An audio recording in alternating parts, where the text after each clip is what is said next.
Hello everyone, welcome back to the channel. This is Kaga. Hey, it's a German battleship. Wait a second. That's not a Gneisenau.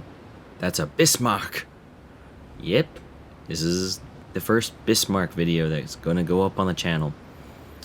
So, you finally made your way up the German battleship line, going through countless battles, through wonderful teammates. Ha ha ha. So you finally arrived at what a lot of people consider to be the gem of the line, the Tier 8 battleship, the Bismarck. So right off the bat, you look at this ship and you go, well, doesn't look terribly different than the Tirpitz, the Tier 8 German battleship. And, well, you're right. It's got similar guns, same turret configuration. Well, it is missing those torpedoes, and part of me really does wish it had them. And part of me just doesn't give a flying crap, because it's got really ridiculous secondary battery range. So, the stock range has like 7-kilometer secondary range. I, of course, went ahead and picked up that module that increases the wonderful range of the secondary battery by 20% and decreases its dispersion by 20%. You know, because nothing says I love you like keeping someone on fire and just laughing at them as you kite them all the way back home. Nothing says love you quite like that, right? Well, yeah, you'd be right and you'd be wrong. So this is a completely stock Bismarck. So I don't have advanced fire training, so that is literally just right out of the box. Oh, when it gets advanced fire training on this captain, ooh, 10-kilometer secondary battery range. Oh, it's gonna be glorious. Glorious, I tell you. So, I'm pretty certain this was literally my first match in the Bismarck. And I'm kind of trying to get used to the guns. Yes, I've had a fair number of matches in my Tirpitz. Yes, I've had a fair number of matches in the Gneisenau and in the Bayern, which all use similar guns. And I'm going to call them similar guns because they're the same caliber of guns, the same configuration in each turret, but they seem to have different personalities, from at least in my experience. And it comes down to just how the accuracy and the dispersion have that interplay. But, you know, for most people, they may not actually see that personality come up, and maybe it's just RNG having its tsundere moment with me. Hard to know for certain. So, nothing spectacular so far. You're not seeing anything outstanding, and, you know, part of me wants to just do what I do in War Thunder in the first, like, 10 matches. Charge in there, no shit's given. Just go in there, see what it can handle. The other part of me is wanting to observe the fact that I'm alone up here, minus a certain cruiser that you can't really see on screen, but just assume that he's mostly dead at this point. So we're effectively alone. And one of the things that really surprised me about the Bismarck is just how quickly that penetration damage just stacks. Yes, I've got the Tirpitz and it's similar, but there's just enough of it being different that it feels like a different pattern altogether. Now, maybe it's because I haven't played the Tirpitz seriously in a good while, but I'm pretty certain the quality of the Tirpitz captains has gone downhill recently. You could see this guy dropping his guard, and we passed those shells right over the top side of that island. And, well, that's one less Tirpitz to worry about. Actually, I don't think there are there is another Tirpitz to worry about. It's just all the other little tiny battleships left, which include a Nagato, a New Mexico, a Scharnhorst, and it looks like an enemy Bayern as well. Though we're not going to have to deal with all of them at one time. And, ooh, I wasn't expecting that to penetrate. Oh, wonderful world of Warships penetration mechanics. Sometimes I love you.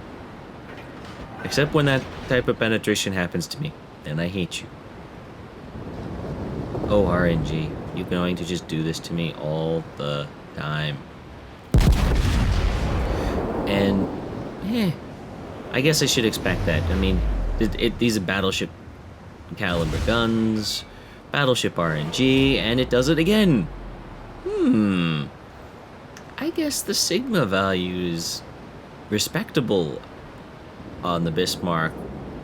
At least respectable enough that, I can consider taking pot shots at someone, about 14, 15 km out.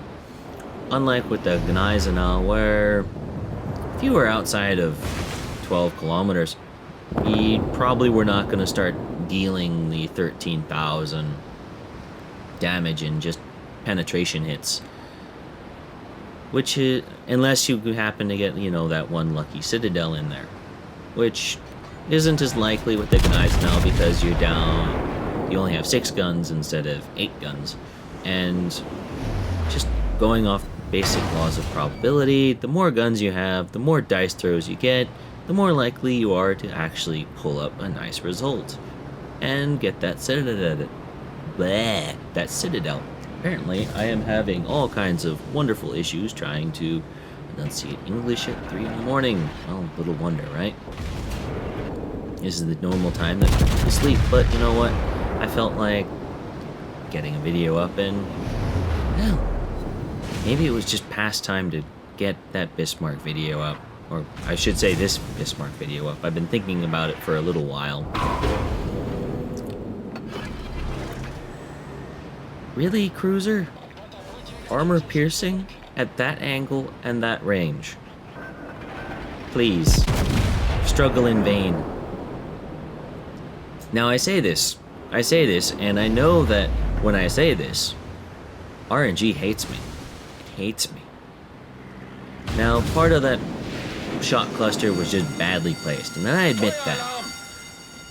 I've been becoming more acutely aware of how to adjust the aim on my in game when I'm using battleships to compensate for the direction or the relative positioning of my turrets with respect to what I believe the primary fire director is that the fall of shot is trying to converge on. Trying to is the key word. Doesn't always do it. Like that last one. It makes that nice diagonal spread, oblong spread on the enemy that just causes every shot to straddle. Well, maybe it's not purely that. I mean, you have good shots like that, and it does do it. In which case, that was probably the best shot I could have made.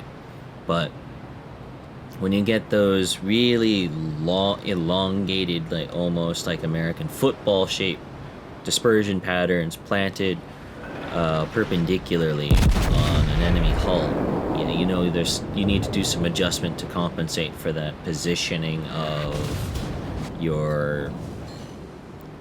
that turret spread, that actual like physical displacement, provided that it's in the same general direction that your ship's pointing. But you probably don't need to worry about it too much. That's just me being picky and perfectionist, as one might come to expect. Not certain where I planted that first turret, but I guess I can't complain. It did its wonders. It did what I wanted it to do. It did the damage. So,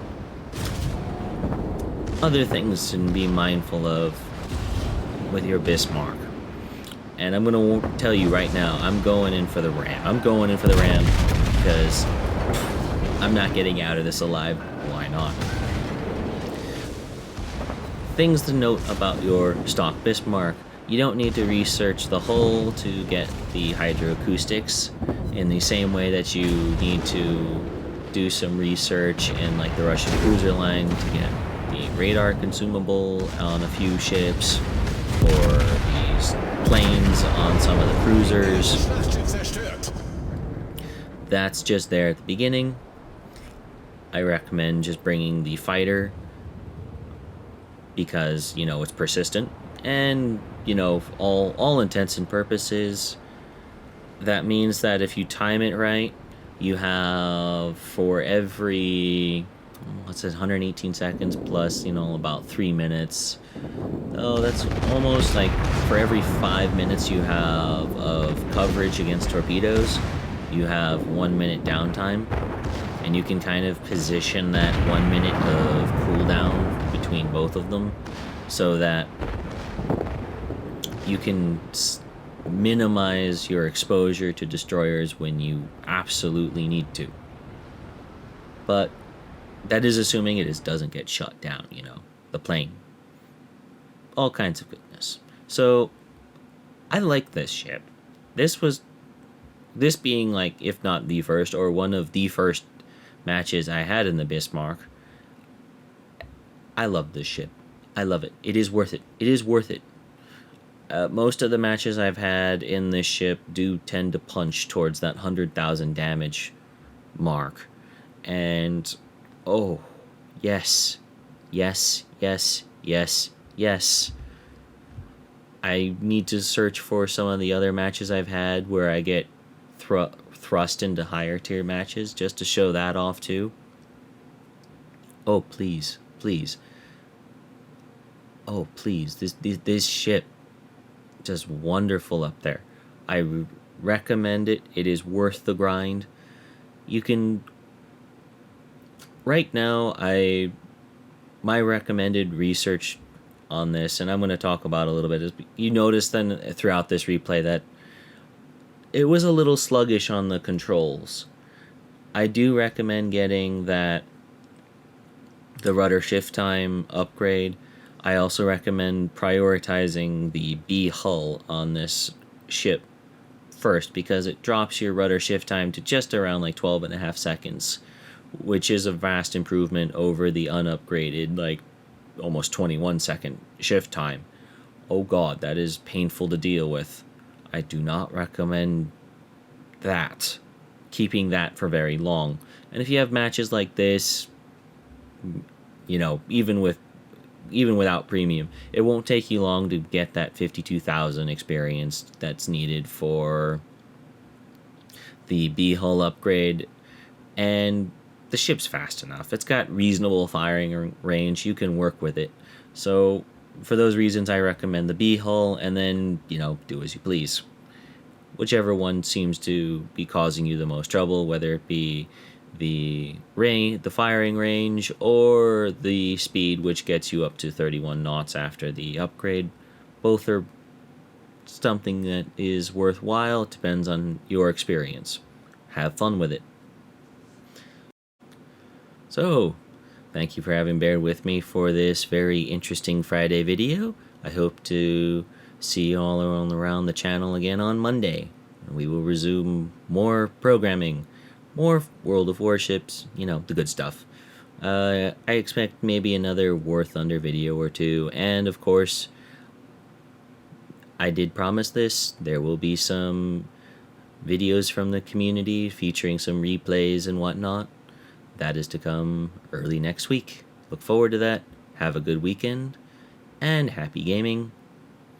Oh yes, of course, all the usual accompaniments for the Google Plus community will be found in the usual locations: the description box, the comment box, and if you're looking for the more information icon in the upper right hand corner of your YouTube player, that should direct you to some other related links and other good stuff.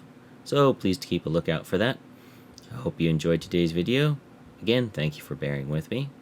Have a good weekend.